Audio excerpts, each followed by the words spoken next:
అందరికీ మరణాత. Praise the lord. ఈరోజు దేవుడు మనకు అనుగ్రహిస్తున్న శ్రేష్టమైన వాగ్దానము, కీడు వలన జయింపబడక మేలు చేత కీడును జయించుము. రోమీలకు రాసిన పత్రిక 12వ అధ్యాయము 21వ వచనం. Do not be overcome by evil but overcome evil with good. Romans chapter 12 verse 21. ఈ రోజుకు గాను దేవాతి దేవుడు మనకు అనుగ్రహించిన వాక్య భాగమును బట్టి ధ్యానించుకుందాము. ప్రభువునందు ప్రియమైన సహోదరి సహోదరులారా, దేవుడు ఈరోజు మనకు సెలవిస్తున్నాడు.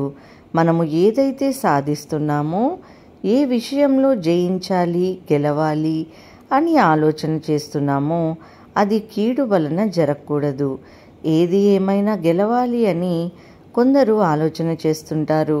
మనుషుల యొక్క స్వాభావిక లక్షణము కీడుకు ప్రతి కీడు చేయడం.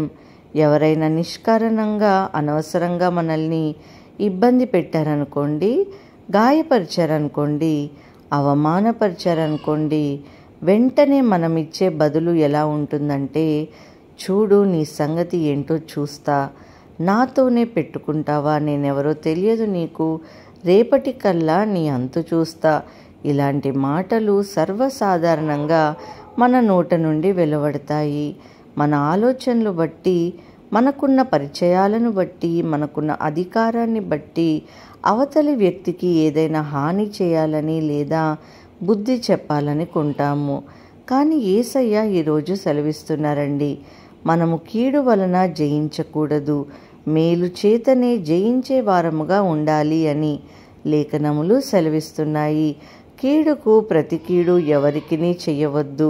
మనుషులందరి దృష్టికి యోగ్యమైన వాటిని గూర్చి ఆలోచన కలిగి ఉండుడి. సత్యమైతే మీ చేతనైనంత మట్టుకు సమస్త మనుషులతో సమాధానంగా ఉండుడి అని సాధారణ మనుషులకు విశ్వాసములో కొనసాగుతున్న మనకు ఖచ్చితంగా డిఫరెన్స్ ఉండాలి కదండి. అన్యులు వారికి కోపం వస్తే, వారికి కీడు జరిగితే చేస్తారు. మనము కూడా అలాగే చేస్తే ఎలా ఉంటుంది చెప్పండి? దేవుని నామం ఎలా మహిమపరచబడుతుంది? మంచికి మంచి ఎవరైనా చేస్తారు. జంతువులు సైతం మంచి చేస్తే మనతో మంచిగానే ఉంటాయి. కానీ మనము అనగా యేసుక్రీస్తుని నమ్ముకుని ఆయన రాజ్యం నివాసములుగా ఉన్న మనము ఎవరైనా మనకు చెడు చేసినా మంచి చేయడానికి చూడాలి. ఆ మంచి ద్వారానే వారిని జయించాలి. వాక్యంలో వ్రాయబడినట్లు మనుషులందరికీ యోగ్యమైనది చేయాలి. మనుషులకు యోగ్యమైనది ఏంటండి? చంపడం, దూషణ మాటలు మాట్లాడడం, ఇంకొకరిని బాధించడం మనుషుల దృష్టికి యోగ్యమైనదిగా ఉంటుందా? కాదు కదా. ప్రేమ చూపడం, జాలి చూపడం, క్షమించడం మనుషుల దృష్టికి మంచిదిగా ఉంటుంది.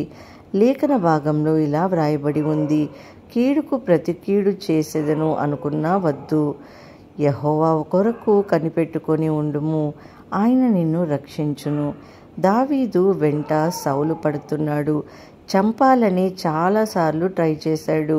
అవకాశం దొరకక, పరిస్థితులు అనుకూలించక దావీదును సౌలు చంపలేకపోయాడు. కానీ ఛాన్స్ దొరికిందంటే ఖచ్చితంగా దావీదు సౌలు చేతిలో మరణమయ్యేవాడు.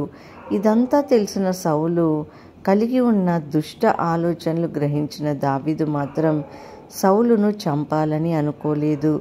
కనీసం గాయపరిచి తన పవర్ ఏంటో చూపించాలని ఆలోచన కూడా చేయలేదు. తాను పగ తీర్చుకోకుండా, తన శక్తిని వాడకుండా, తన అధికారాన్ని బట్టి గర్వపడకుండా, తనకు దేవుని సపోర్ట్ ఉందని తెలిసినప్పటికీ దావీదు మాత్రం కీడు చెయ్యాలి, ఎలాగైనా నేను జయించాలి అని అనుకోలేదండి. దేవుని కొరకు కనిపెట్టాడు. వాక్య భాగము సెలవిస్తుంది, ప్రియులారా, మీకు మీరే పగ తీర్చుకొనక దేవుని ఉగ్రతకు చోటివ్వుడి. పగ తీర్చుకొనుట నా పని, నేనే ప్రతిఫలం ఇత్తును అని ప్రభువు చెప్తున్నాడు. కాబట్టి నీ శత్రువు ఆకలిగాని ఉంటే అతనికి భోజనము పెట్టుము, దప్పిగ్గాని ఉంటే దాహం ఇయ్యము. అలాగు చేయుట వలన అతని తల మీద నిప్పులు కుప్పగా పోయిదువు అని ఈ రోజున ఈ మాటలు వింటున్న ప్రియమైన సహోదరి సహోదరుడా, నీకు జరిగినటువంటి అన్యాయానికి, నీకు జరిగిన అవమానానికి, నిన్ను అనవసరంగా హింసించిన లేదా బాధ పెట్టిన దానికి నీవే పగ తీర్చుకోవాలి, వారు చేసినట్లుగానే చెయ్యాలని ఆలోచన చేయకు. దేవునికి ఛాన్స్ ఇచ్చి చూడు. కీడు ద్వారానే గెలవాలని అనుకుంటే అది ఆగిపోదు, శాంతించదు. నీవు చేసిన కీడుకు అవతల వ్యక్తి మరలా ఏదో ఒకటి చేయాలనుకుంటాడు. అతను చేసిన దాన్ని బట్టి మరలా నీవు రివెంజ్ తీర్చుకోవాలని అనుకుంటాము. ఇది అలా కొనసాగుతూనే ఉంటుంది. అది గెలుపు కాదు, నిత్య పోరాటమే. శాంతి సమాధానాలు లేని జీవితమే కదండి. కాబట్టి ఈ రోజున మనం ముఖ్యంగా దేవుని కనపరచాల్సినటువంటి మనము క్షమించే హృదయం కలిగి ఉండాలి. వారు మనకు చేసిన హానిని మర్చిపోయే వారముగా ఉండాలి. దేవునికి మనము వారిని అప్పగించాలి. ఆయనకు తెలుసు ఏ విధంగా వారికి బుద్ధి చెప్పాలో. ఆయనకు తెలుసు వారు చేసిన తప్పును బట్టి ఎలా పశ్చాత్తాపపడేలా చేయాలో. అందు నిమిత్తముగా మనము మేలు మాత్రమే చేద్దాం. మనల్ని మనం తగ్గించుకుందాం. ప్రార్థన చేసుకుందాం.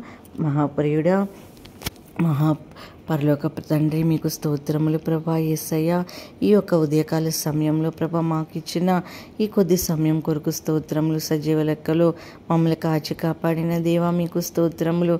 అవును తండ్రి, మాలో క్షమాగుణమును దయచేయండి ప్రభా. యేసయ్య, ఇచ్చిన గొప్ప వాగ్దానం కొరకు స్తోత్రములు. దాని నుండి మేము నేర్చుకుని మా జీవితములను మార్చుకునే విధంగా మమ్మల్ని దీవించుము ప్రభా.